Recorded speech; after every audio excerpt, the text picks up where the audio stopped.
Advance English structure number 252 क्या है वो स्ट्रक्चर करते हैं डिस्कस। लेकिन H4 हिंदी 121 है चैनल का नाम, जिसे आपने अभी तक सब्सक्राइब नहीं किया है अगर तो कर दीजिए, कर दिया है तो बहुत बढ़िया, लाइक भी कर दीजिएगा साथ में।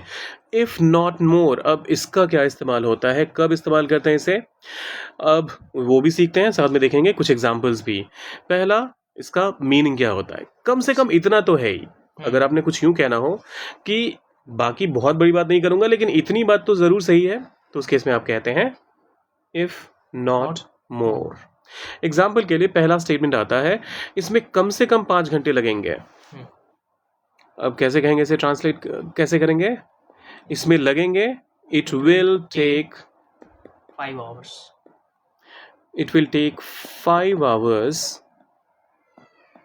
ज्यादा नहीं तो कम से कम 5 घंटे तो लगेंगे ही नहीं लगेंगे। So comma if not more, it will take 5 hours if not more. अब ये बहुत 5 hours if not more. आप यहाँ पर चाहें तो इट विल टेक 5 hours के बाद एटलीस्ट भी कह सकते हैं, वो भी सेम काम ही करेगा। कम से कम 5 घंटे तो लगेंगे ही लगेंगे, आप यही कहना चाह रहे हैं। सो एटलीस्ट का भी इस्तेमाल यहाँ पर किया जा सकता है। फिलहाल हम इफ़ नॉट मोर को कवर कर रहे हैं तो हम इफ़ नॉट मोर का ही इस्तेमाल करेंगे। यहाँ कम से कम 50 लोग आए थे। ओके,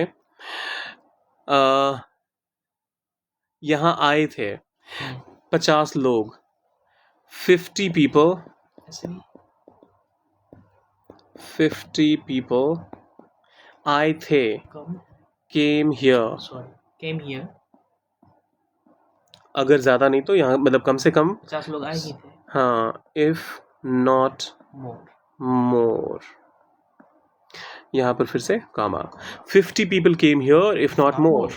आप चाहें तो आपके वाले तरीके से अगर कवर करूं मैं इसे, तो मैं कहूँगा there were 50 people here, लेकिन उसमें क्या होगा कि यहाँ पर 50 लोग थे, 50 लोग आए थे, ये वाला सेंस कन्वे नहीं हो पाएगा। इस वजह से हमें 50 people came here कहना ज़्यादा।